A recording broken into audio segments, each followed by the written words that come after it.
In 1929, they built the Graf Zeppelin. Probably one of the greatest airships ever designed. Now, you have to remember in 1929, they didn't have the materials that we have today. They had something called duralumin, which is basically a aluminum alloy, and they had diesel motors, and I mean, it was just a whole different level of technology that they had back then compared to what we have now. Look how different the cars were, and the people, and the outfits, and even the culture at that time. Radically different. I mean, look at the buildings. Massive buildings.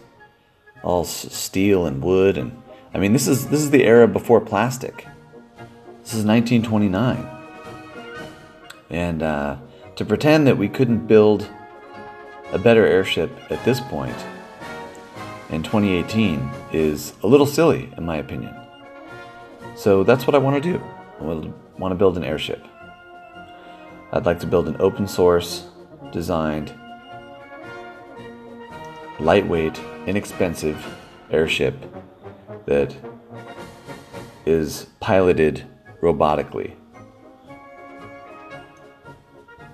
Some of the things that Tesla and other companies are doing with regards to artificial intelligence and driving are actually much easier to do in the air, where you have less chance of pedestrian traffic, and you don't have to obey the rules of traffic. There's air traffic rules, but I think it's much simpler probably for a robot or an artificial intelligence or a program or algorithm to navigate in the air than it is on the ground. In the 1920s, they didn't have an altimeter. The altimeter wasn't actually invented until, I think, sometime in World War II. So the reason why a lot of these airships crashed is because they flew over the ocean, often in bad weather, and occasionally they would drive the airship right into the water, not realizing that their elevation was lower than they thought, because they didn't have an altimeter. All they had was a barometer at the time. Just imagine what we could do now if we were going to build an airship with modern materials, and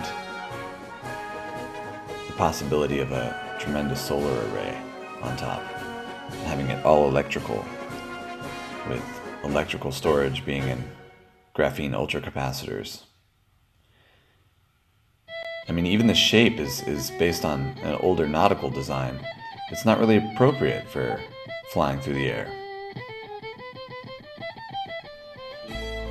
You can tell, I mean, look how long and narrow it is, rather than, I mean, if it was really going to be streamlined according to aerodynamic laws, the design would be a little bit more bulbous, more like a bubble. I mean, it would still be elongated, but not to the extent that this one was. They actually improved later designs with that, with better aerodynamic characteristics. But I mean, just imagine what we could do with what we know now, with the materials we have now, solar and electric.